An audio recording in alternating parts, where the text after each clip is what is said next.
Well, thanks for joining us tonight. I'm Howard Wolfington, chair of the program committee, and it's great to have AGO actually have a real meeting with people together. If I'm not mistaken, this is like the first time in a year, is that correct? So in the room we have, roughly 20 people maybe? And when I last looked at the live stream, there were 8 others watching online who are unable to be with us. So we've got a good representation from the chapter tonight. I'd like to start by first thanking Woodland Park Presbyterian Church for making the facilities available to us. It was specifically requested by our guest speaker for reasons you will soon hear about. And I want to thank Jeffrey Wilzer in the back. Everybody say hi to Jeff. Jeffrey's the minister of music here. He does play the organ, he plays lots of other things, and he's a very eclectic musician. It is my honor to introduce a friend of mine, Joseph O'Donnell, Joe, that I have known since, really since 2017, although I think we actually met back on the East Coast once upon a time. Joe is one of the senior people with Bond Organs out of Portland. He is an excellent musician, super pipe organ guy. He did the work at University Temple United Methodist Church, where I was for a number of years when we had to take out 2 of the 5 divisions and take care of some issues with water. And at the same time, we put in a Sendine system and modernized the console. And Joe ran that whole job, did a magnificent job for us. He is very qualified, not only as an organ technician, but also as a musician. He has degrees in music from, I think it's Catholic University of America in Washington, D.C., and he's currently the active organist of First Unitarian Church in Portland. So he plays regularly. And he's going to talk about 2 topics for us tonight, and it's a combination of show and tell.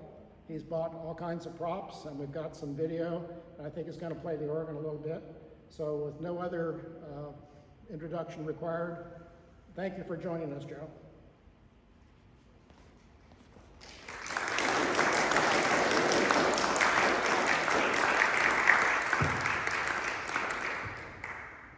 Thank you all for having me.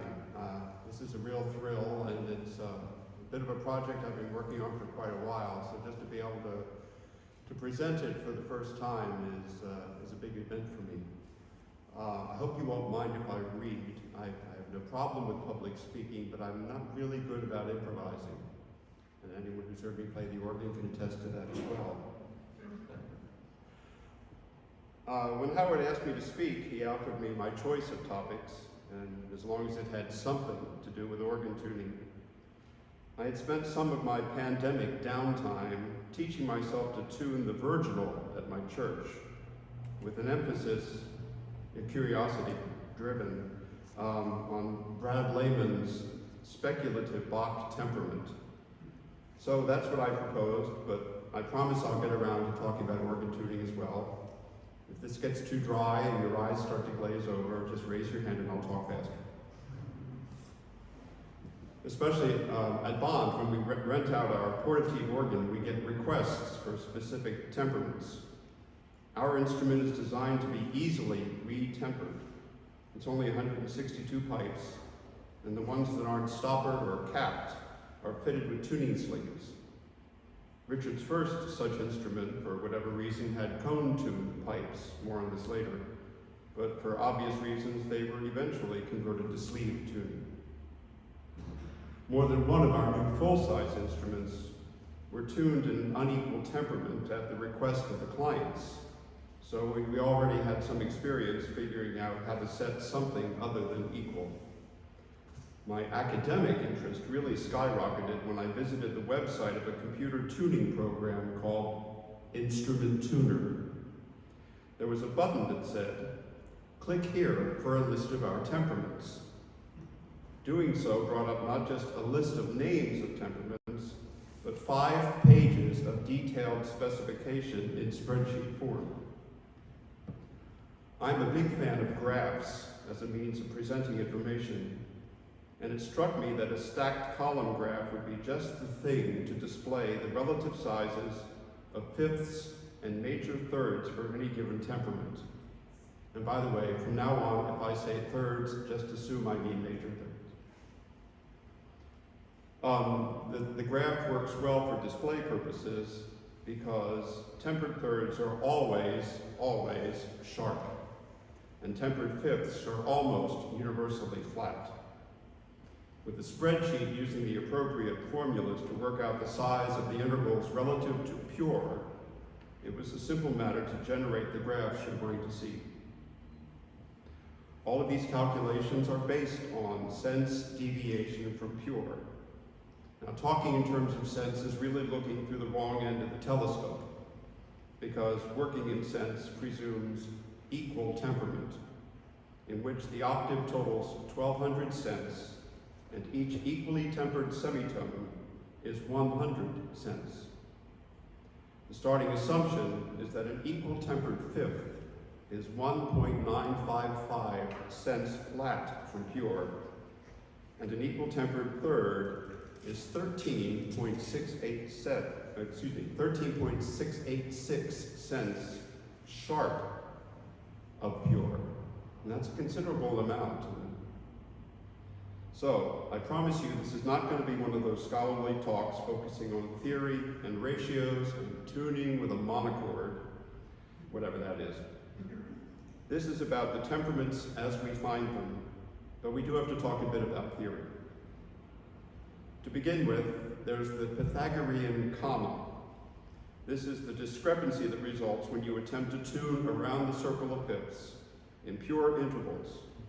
If you start with C to G, G to D, D to A to E, etc., and work your way around the circle, by the time you get to F to C at the end, that last C will be just about 24 cents sharp of the first C. Are there reasons in physics for this? Sure, but I don't really care. This is just the way it is. And all the methods of altering or tempering intervals are just attempts at dealing with this overage or comma. Now, the obvious solution, and it would have been just as obvious in the 17th century as it is to us, is to very slightly flatten each fifth until the last one comes out right. This is what we do in equal temperament, which is sometimes half-jokingly referred to as 12th comma mean tone. The problem is that this also results in, to 17th century ears, unacceptably sharp thirds in the most commonly used keys. One of our clients, just as we were finishing a job, sat down on the bench next to me and said, "What would Bach say about this instrument if he was here?" And I'd say, or I said, he'd say, "The thirds are too damn sharp." We don't notice how bad the thirds are because this is all we've ever known. The thing to realize is that it really is about the thirds. Without exception and without hesitation, the historic temperaments accept fifths that are considerably flatter than equal tempered ones. So the objection is not to making the fifths flat. They don't care about that. They want the thirds to come out nice. So, let's see. Onto the graphs. I'll show you equal temperament first, just to establish the format. Let me see if I can do this. There we go. And equal temperament, of course, is really, really boring because everything's the same. But in the graphs that I've devised, C is always in the center. The center column is C. F sharp and G flat, even though it's the same, appear twice just because I wanted it to be symmetrical and C to be in the center. Again, the green bar above represents the thirds, which you can see are almost 14 cents sharp. And the little blue lines at the bottom are the fifths, which are just about 2 cents flat. And this will be the case in all of the graphs. You'll be able to see very easily which ones are nice, which ones are not so nice. Let's see. Yep, equal to. Yep. So if we move on, this is kind of the granddaddy of all the unequal temperaments. It's oops, sorry, there we go. Quarter comma mean tone. And don't ask me about the comma because it's a different comma than the Pythagorean comma, but I'm not going to get into that. Quarter comma mean tone winds up with 11 really nice fifths. It winds up with 8 perfectly pure thirds. That's why there are no green bars here. The thirds are perfectly pure in quarter comma mean tone, except for 4 keys. And the Pythagorean comma gets distributed around the fifths, so that actually the last fifth, which in this version, there are other versions, winds up on A flat. And it's an extremely sharp fifth, and that's called the wolf. So A flat in this particular version of quarter comma is absolutely unusable. And D flat, G flat, and B for that matter are not very nice either.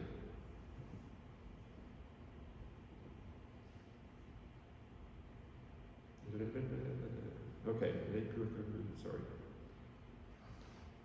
Quarter comma mean tone has been referred to as equal temperament for 8 keys, because the 8 keys that are good are equally good.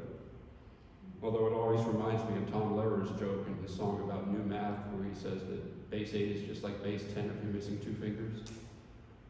In this case, you're missing 4 keys, but the 8 ones you have that you can play in are really, really good. It's wonderful for Monteverdi. So, here are a couple of solutions to getting rid of that wolf fifth. This is Kernberger 3, which has a number of pure fifths, which makes it very easy to tune by ear. You can simply start at C to F, work backwards around the circle of fifths in pure fifths, and then distribute the overage among 4 pretty flat fifths and 1 not quite so flat fifth. This was a particular favorite of Olympic organ builders, it seems. Their Bosch organ in Wenatchee is still tuned in Kernberger 3. Another elegant solution, which I really like, is Thomas Young's, one of his, because it winds up with this beautiful parabola, or a mirror image of the thirds going in either direction from C and radiating around the circle of fifths.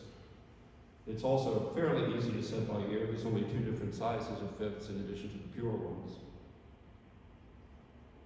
And you really have to admire the technical genius. I still haven't figured out the formula for reconciling the fifths and the thirds and making sure you get everything going in the right place. And of course, nobody in the 17th century or 18th century saw a graph like this, so they were working toward this, but they managed to create it nonetheless. And then there's Bradley Lehman's interpretation of the squiggles on the title page of the Well-Tempered Clavier. This ornament at the top, according to Lehman, is Bach's encoding of the way to tune the fifths of a temperament that's suitable for all keys, and which is thought to be what he intended for the Well-Tempered Clavier. Let's see. So yes, that's squiggles. This is a kind of an interpretation of how he identifies each of the little circles there, and as to what they meant for the size of the fifths relative to one another. There are 5 more severely tempered fifths. There's 2 pure fifths, and then there's 2 or 3 or 4 gently tempered fifths. And the graph will show you that as well. There we go. I had to go to a side-by-side column in this one because there is a sharp fifth right there. And it looks really funny if it's the stacked column, and this is much clearer. So Lehman's hypothesis was that Bach was focused on key color. He was interested not just in being able to play in all the keys, but in making sure that each key had its own distinct color, and he wrote the pieces to accommodate that and to highlight that. Although I'm not entirely convinced that that's the only reason he chose to write in C-sharp major. Has anybody played the C-sharp from Well-Tempered Clavier, Book 1? It's very true that in equal temperament it would sound exactly the same in C or in C sharp, and so what's the reason to do it in C sharp? And part of it is that the color comes out, but another reason is that it's a reading exercise. It's incredible, when you have to sit down and analyze it, for all the keys he goes through in the course of this short little piece. At one point he's actually in E sharp major. I determined that it would be much easier to play it if it were transposed to D flat, so that's what I did. And in the course of that, I found out that some of it is in F, but with all the double sharps and everything, he's actually in E sharp major. Let's see. It's also recorded that Bach played through the entire Well-Tempered Clavier for guests on more than one occasion. So the idea that he wrote, with different temperament in mind for different pieces is really untenable. It's also recorded that Bach could tune his harpsichord in 10 to 15 minutes. So he was pretty good at it. And he had some good ideas about what he wanted to do. So this is actually, it's a very useful temperament. It's far less severe than some of the others like Kimberger 3. The odd thing is there's a very sharp third on A, which seems kind of strange, but that's what he was going for. He seemed pleased with it, as far as we know. Again, this is speculative, but I think Lehmann's evidence is pretty convincing. Oh, let's see, so what should I do now? Would you like to hear it? Okay. And no one has volunteered to play the C sharp major, so I'm going to have to. But I'm not going to play much of it.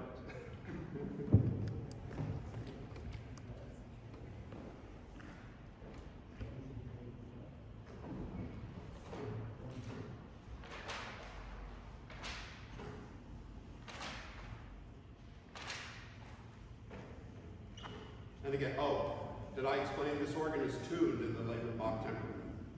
I was quite delighted to discover that some years ago, and I'm even more delighted to find out that it's still in that temperament. So that's an excellent illustration of what it is. Here's the C sharp major prelude. It is part of it in C sharp major.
It's not so interesting. Here it is to see.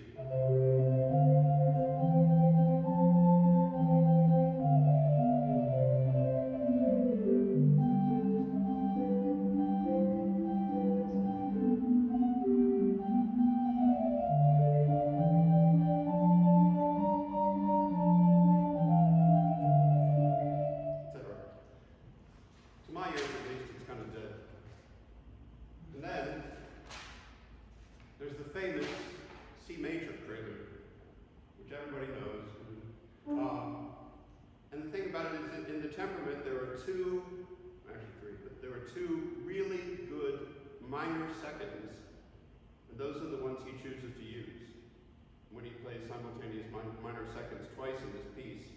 And they're actually in this temperament so wide that they're almost consonant. It's really quite beautiful. Well, here it is.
marked presto, which actually kind of glosses over a lot of the crazy intervals in the temperament.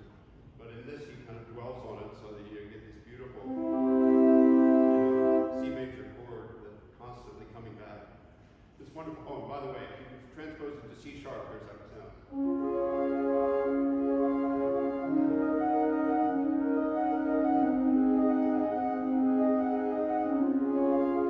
Not nearly as nice. So, that's that.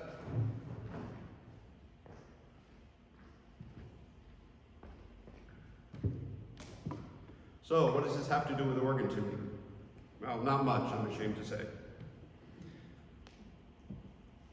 Harpsichords, like harps and guitars, are sufficiently unstable that they have to be tuned by their players. They're, among the polyphonic instruments, they're the ones that really the players have to know how to tune. This is not the case, as many of you will attest, with organs. In Bach's time, organ tuning was a three-person affair. Someone had to raise the wind so that someone else could play the keys to make the pipes sound for the tuner. So whatever opinions Bach had about temperament, the influence he could exert on anything other than a brand new instrument would have been minimal.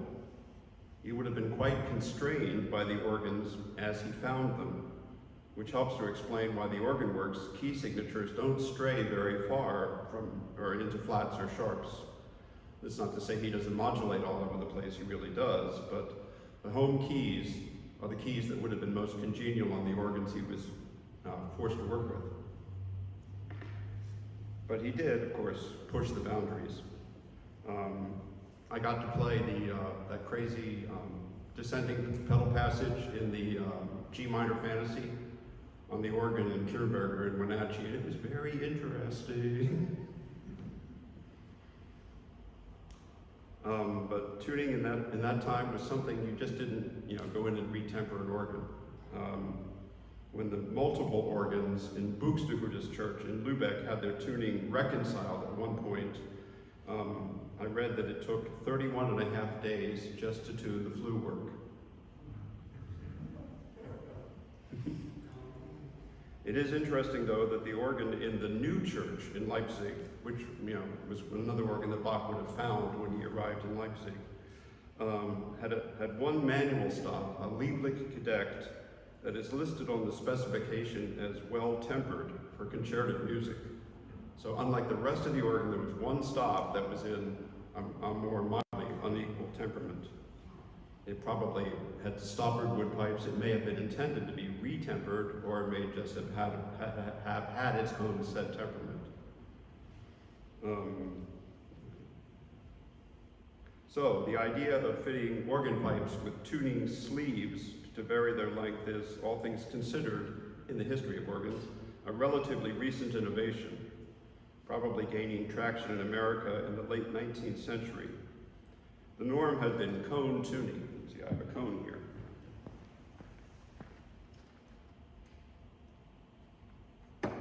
I'll just take this off. In cone tuning, the pipes are cut to pipes are cut to length, and then a cone like this, which is concave and convex, is used to either flare out the top of the pipe or to cone it in a little bit, which changes its pitch. As it gets coned in, it goes flatter, of course, and then flaring it out makes it go a little sharper. And you're all welcome to come up and look at the exhibits after this.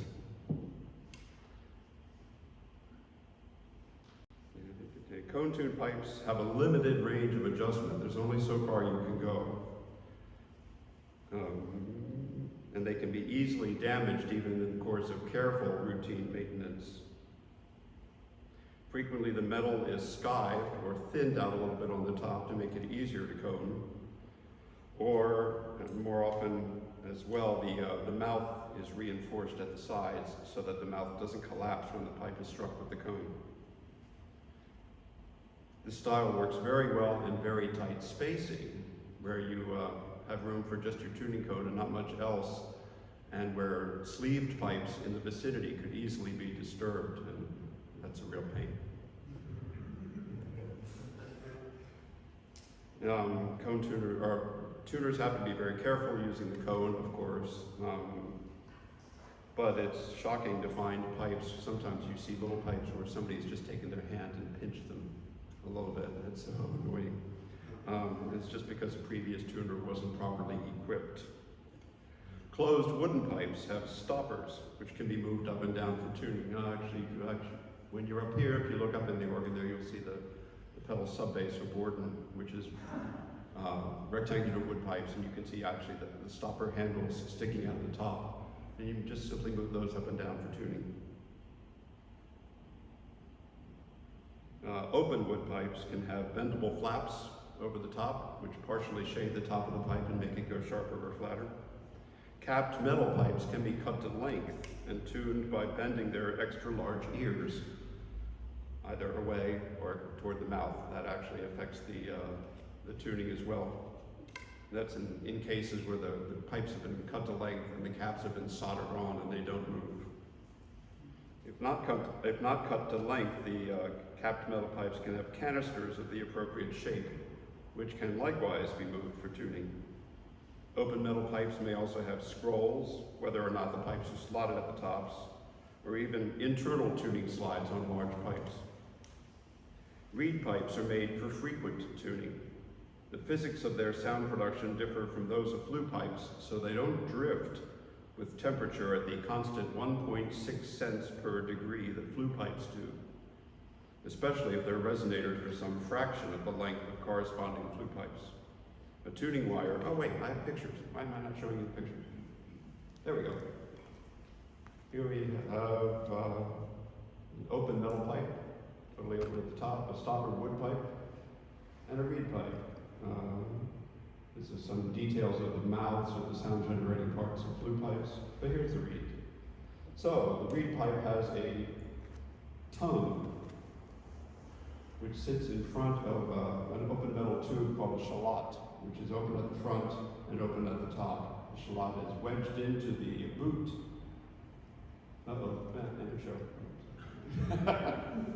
Yeah, the shallot is wedged into the boot with a wooden wedge, and then the tuning wire projects through the boot and can be moved up and down to allow more or less of the reed to vibrate. Make sure I'm sticking to my notes. This changes the pitch. We're obviously moving the wire, but it also changes the volume of the pipe. And depending on how the pipes are made, how far they have to be tuned, frequently there's some sort of compensating adjustment at the top of the resonator, which is the part that really fine-tunes the sound of the pipes. And then, a good tuner will know which to use when, whether to scroll at the top, tune on the wire, or some combination of both. Sometimes there are also caps, although caps can't close completely because, as Chick Holtkamp once said, a closed reed won't speak. Yeah. If the air can't go through, it's not going to work. I think that's about it for the formal presentation. I would be happy to take your questions, and I would be happy to repeat them for the live stream.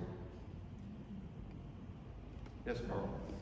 I'd be interested in knowing the impact of some of these different temperaments on other instruments that may be going along and playing with the organ. Yeah, that's a good question. He's asking about what happens when you have an organ in an odd temperament and the instrumentalists have to cope with it. And a lot of the people we deal with are the early music specialists who are adept at not only playing with various temperaments, but transposing down a half step, because some people think that a half step low is old pitch. So our positive organ can be adjusted so that it plays at A415 or at A440. String players, I think, kind of enjoy having purer fifths and purer thirds, especially the thirds. They're like singers. Singers will adjust and really retemper things without our even realizing it. All the choir directors who nag their singers to sing thirds sharper than the piano can play them are really twisting the harmony. Because singers, if you ask a singer to sing a major third, they're going to sing something closer to what happens in the middle of the Bach Lehman temperament. So instrumentalists, they can kind of deal with it. What about the piano? That's a good question. You mean this piano? Any piano trying to go along with one of these, because, you know. Yeah. That's why I think the previous music director had the piano tempered to match the organ. I don't know how in the world he did it, where he found a piano tuner to do that, because most of them are reluctant to do stuff like that. But in this case, the piano is also in the Bach Lehman temperament. But if it were not, Oh yeah. then you can't play them together. No, you can't. Yeah, there's I don't know. I think it's in Bellotti. There's a Casaband out in the Tri-Cities that is tuned in something like Bellotti. And last time I was there, they asked me what they could do to put the organ and the piano in tune, and I said, well, certain notes are in tune already, but not all of them. You'd have to retemper the organ really, or they're not going to find somebody to do the piano. It's particularly an issue if you try to play handbells with Kellner. Yeah, it is. So don't do that. Howard says there's an issue if you try to play handbells with Kellner. It's about the handbells, I mean, handbells are always waving around, so the Doppler effect is always active. So I can't imagine it's a big problem. The main problem is the pitch level. That's our problem in my church, is trying to get the organ up to pitch in the winter when it's so cold. As I say, the flue work, which is the heart of what you work with when you tune, you always match the reeds to the flues. The flue work is 1.6 cents per degree. Sharp when it's warm and flat when it's cold. That's regardless of metal. Yep. Yeah, that's the great misconception about organ tuning, is that it's the expansion of the materials that causes the pitch change. But in fact, the pitch goes the wrong way. If you think that a pipe like this is expanding when it gets warm, it means it actually gets bigger and should get flatter. But in fact, it goes sharper because it's the weight of the air that's operative. And lighter, warmer air is easier to move. That's why humidity isn't such a big deal either. It's really temperature. Yes, Dave? It's like if you wanted to match the piano to the organ, can't you just play a note of the organ and He's asking if you can just easily match a piano to an organ, and you can, but you really have to talk this over with the tuner, because piano tuning is a different animal, especially with regards to stretch. Piano tuners, as they ascend, they always make things sharper, and some more than others, so that by the time you get rather high, you're sharper, your C's are all progressively sharper to each other. So that, you could probably find a way to preserve the temperament as you do that. And obviously whoever did this did. But it's a tricky thing. Because I've tried tuning pianos and I don't know how to stretch it. An unstretched piano sounds really, really dead. Another question?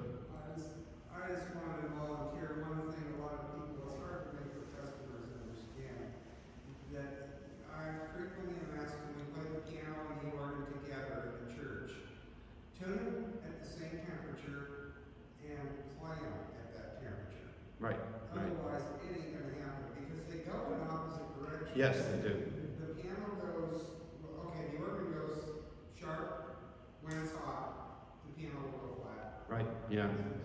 Yeah, he's saying that the piano and the organ move in opposite directions with temperature, so the only way to ensure that they're going to be in tune with each other is to tune them at the temperature they're going to be used at, which isn't always easy to do.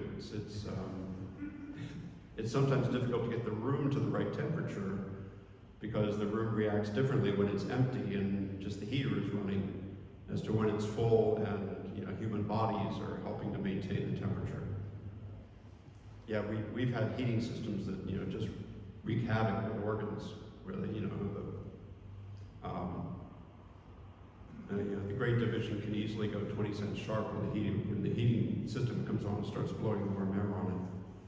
So what do? You just do everything you can to get it right and trust that it's going to work out in the end.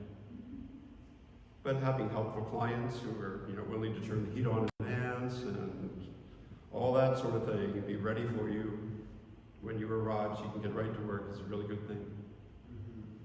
But they're the people who know, how the bird reacts and all that. There's very few churches I know of where the organist isn't the local expert on the heating system. Yeah.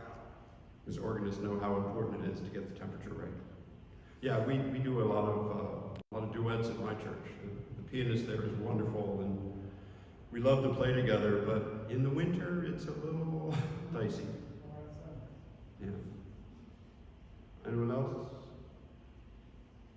Sir. One of the questions I don't tell you, I've never been much for academia of the intricacies of physics and acoustics and stuff. But my ears tell me, you mentioned about some 8 keys that work really well with color tuning and certain things. During the practical usage of it, getting the most bang out of the buck, I'm curious just how it works here, for example, the piano. Does it play better on broken music than does it try to play, I don't know, a Copeland or Gershwin or something like that? Yeah, that's. My only real close experience with seeing the contrast was the Constantine Trinity Lutheran Church in Linwood, where they had a posse organ there, which they had a brass group, a brass ensemble playing a recital concert with organ. And you got reality and I think it was a couple of blockers and some of the handle things. It all sounded pretty cool. Then they did a couple of things. I think they did some, Cantor, the Common Man, or something. And also they did the Jugu dialogue with the Oh yeah. dialogue. Yeah. And it was awesome. You just sound like a wonderful school band for something. Why is that? It's not understandable to the rest of us. Yeah, we can't didn't. repeat that. You're talking about whether the temperament is useful in everything? Yeah, it probably easier enough than I'll just put my voice in this way, Aristotle. It was clearly beautiful for the Baroque stuff. The Renaissance stuff was cool. But as it got over about 1850, it was like, ooh, it was really unpleasant to hear. And is that, do you just not play music like that? Yeah, that's pretty much what you do, which is unfortunate. And different instruments have different things that they're well suited for. I'm not necessarily, an advocate of unequal temperamented organs. It just fascinates me. Now, if you transpose some of the more contemporary stuff, Yeah. then you can find a key where it's not quite so. Right. Yeah. It says you may be able to transpose some of the contemporary stuff, so you find a key that's more congenial. And as long as it doesn't modulate up a half step in the middle of it, you're probably fine. But to me, it's an academic interest. It helps explain why Bach wrote the way he did, even for organ, but especially for harpsichord.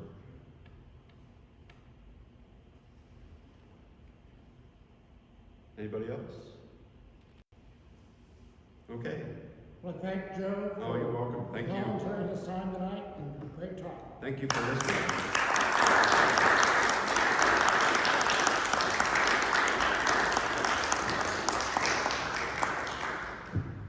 And feel free to come up in a socially distanced way and admire the pipes.